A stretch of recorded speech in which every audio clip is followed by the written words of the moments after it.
So my goal for the LSAT would be a 160 to a 165. And after my first test, it was sub 150. So not great at all. So some of the questions that I have for you would be, what's an ideal time for LSAT prep? And if you could elaborate a bit more about, I was watching one of your podcasts, the Pomodoro technique. Yeah, sure. So ideal time for LSAT prep in terms of just when to study? Yes. It's about your lifestyle and other obligations you have, but I would say fit it in wherever you can and for as long as you can. The students who do the best on this exam and reach their fullest potential typically study over a 5 to 6 month timeline, as I understand that you're doing, shooting for April, which is great, right? So yes. You've got plenty of time to master this exam. So I'd say just give it your all, squeeze it in where you can. What are your other obligations right now? Well, I have a lot. I have a lot of obligations. I'm a mother of 5. I go to school full time, so I have a full course load right now. In addition to, I am an intern at our school's foundation. And then on top of that, I'm involved with activities on campus and then in the surrounding military community. Oh, wow. That's a lot. That's a tremendous amount to have on your plate at once. And then to add LSAT on top of that, even more so. Yeah. I have a full plate. Yeah, you certainly do. So I would suggest, if you can, try to dial down some of those other obligations. Mm-hmm. I know that some of those are obviously not optional, but maybe some of them are, whether it's extracurriculars or the internship. I'm guessing that the kids are a fixed obligation, and I'm guessing that the course load is a fixed obligation as well. Yes. Well, and that's why I've decided to take somewhat of a gap year so that I can focus after I graduate in the spring. So May 2020, I graduate. So the goal is to focus my LSAT prep like a part-time job as soon as I graduate, 20 to 25 hours a week minimum. And after I take the LSAT in April, I may have to, or I'm already focusing on taking it in July and possibly September. Great. And so are you finishing classes this semester and then in the spring you'll be done with school? In the spring, because of my internship, I only have 2 classes that I have to take for a full course load for scholarships. Oh, good. So that should make things a bit more manageable then. Oh, yes, definitely. Great. Excellent. So it sounds like you're going to be able to make the LSAT more of a priority in the spring once this semester finishes. Exactly. Good. Yeah. So just squeeze it in wherever you can, on the weekends, before school, after school, before internship, after internship. Try to do as much studying out of the house as possible. So even if at your internship, for example, if you could find a conference room or a coffee shop nearby to do some studying before you get home, because I'm guessing with those kids running around, it's going to be very hard to do anything. Yeah. I know one of the topics that I look for in LSAT blogs, and not just yours, is the non-traditional route. I'm sure there's plenty of other parents or just adults for that matter who are going and trying out law school. And I know it definitely feels like a lonely road. I'm not on top of going to law school. I'm also a first gen. And so it is a game that I'm just now navigating. So I guess that would be one of the points is advice for non-traditional students. Is there anything that you've seen over the years that seems to help, or if there's any books, besides your podcast, any advice, I guess, for us non-traditional students? Yeah, sure. Well, it's great that you're giving yourself more time, because I think if you've been out of school for a little while or you just have other obligations, the LSAT is a harder journey. And so the fact that you're giving yourself more time to study is really the biggest thing, and you're already doing it. So that's excellent. Actually, it's funny you mentioned this, because inside the LSAT Unplugged Facebook community just yesterday, I think, someone posted about being a mother while studying for the LSAT. And Nah, several other students chimed in. So I would definitely suggest jumping in there and connecting with some of these other mothers who are going through the same struggles that you are, I guess, trying to balance everything, right? Because yes. it is a lot. So, And that's the biggest one is balance. How do you balance prep on top of, if you're going to school, on top of your course load, and then you have LSAT prep, and then on top of that, work and family and everything else that life wants to throw your way. yeah, well, I think dialing back some of the other obligations wherever possible, like I said, is definitely a good thing to do. So the fact that you're going to have less going on spring semester, I think will make things a little bit easier. And then on top of that, just getting support from friends, family, significant others, people, everyone surrounding you, getting them to help out so that you can devote some time away from from your previous obligations to LSAT. Yes. Okay. And I see that as being doable. So, well, that's good. Great. Yeah. So that's my biggest advice there, honestly. Okay. So I took the September 2019 LSAT. Ugh, flowers. And I found that my weakest section was logical reasoning.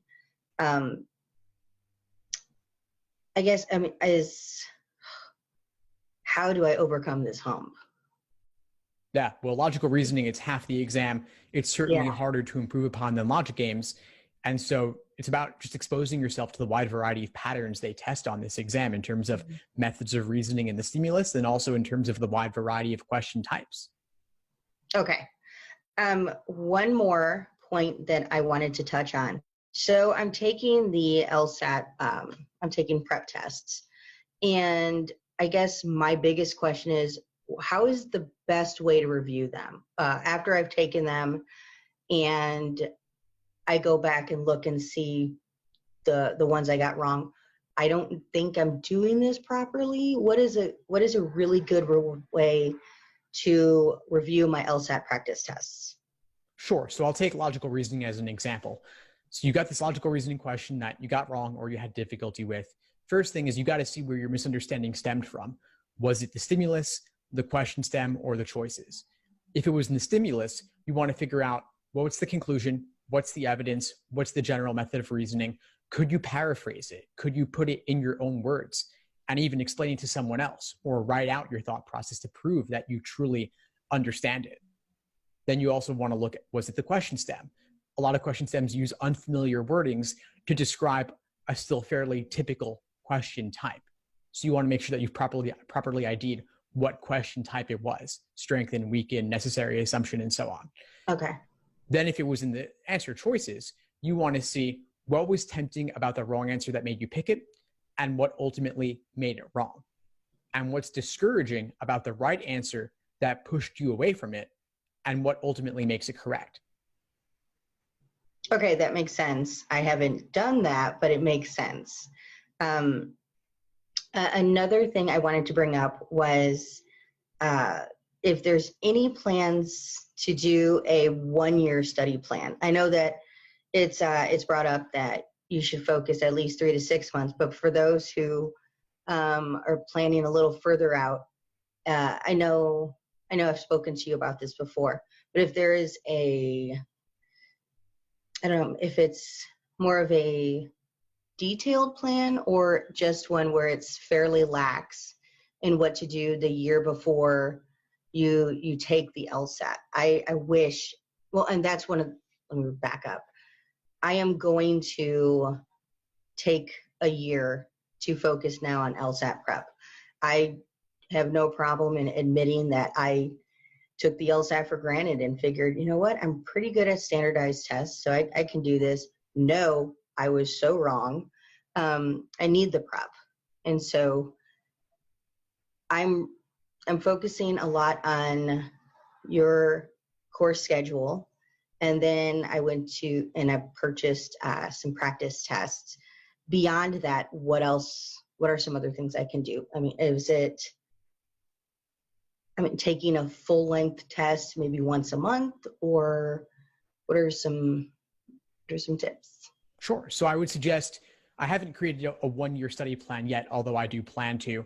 For now, I would say work through the longest term plan right now, which in the course is a 6-month plan, work through that at a relatively slower pace. And you can also add in more practice problems of each type. The schedule ultimately is more important for the level of specificity it contains about what to do than the particular day-by-day breakdown. And realistically, over the course of an entire year, there's already going to be holidays, vacations, sick days, and so on, plus family obligations too will take a lot of time out of that as well. So there might be a week where you don't get to do anything at all, and that's okay. You don't need to do something every week over the course of an entire year. And I wouldn't want you to necessarily have to hold yourself to that standard, because there are always going to be more pressing things in the short term. But having that roadmap of saying, okay, well, do these lessons in the course, then watch these videos, then complete these practice problems, at least giving you something specific to do, I think will give you a little bit more accountability and allow you to avoid burning through practice material for nothing. Okay, I can do that. That seems to make more sense than having a detailed 52-week plan that I focus entirely on. Okay, that's doable. Sure. And then the other thing I would say is, as for taking the time to exam a week, I wouldn't do that just yet until you've already built a strong foundation in each of the different sections. Okay. After you've built a foundation in games, though, certainly do some timed logic game sections, and same for the others. But I wouldn't want you to do the sections prematurely. Okay. So I'm focusing on taking the April LSAT, and then I'll take the July LSAT too, just in hopes of getting a better score with the September and October application dates for 2020. Let's see, what else do I have up here? I mean, I guess the biggest one is it's the course schedule, the cheat sheet, and then the podcasts and the blogs have been instrumental in making me feel that I am making the right choice for the LSAT. Well, not the LSAT, but LSAT prep. Definitely going the right choice of having a schedule. I know for me, I need a schedule, and it's very helpful. And with the blogs and the podcast, it's motivating. So thank you. I'm really glad to hear it, Veronica. What would you say is the biggest insight you got from our call today? Today, it would have to be, I guess, for the course schedule, that it's okay to build in some time for life. I was pretty focused on, well, this is what I have to do at this time, and this is what I have to do. I guess keeping it a very structured schedule, and I guess it doesn't have to be. It can adapt to my life. It can adapt to my kid's life, and then everything else that's going on.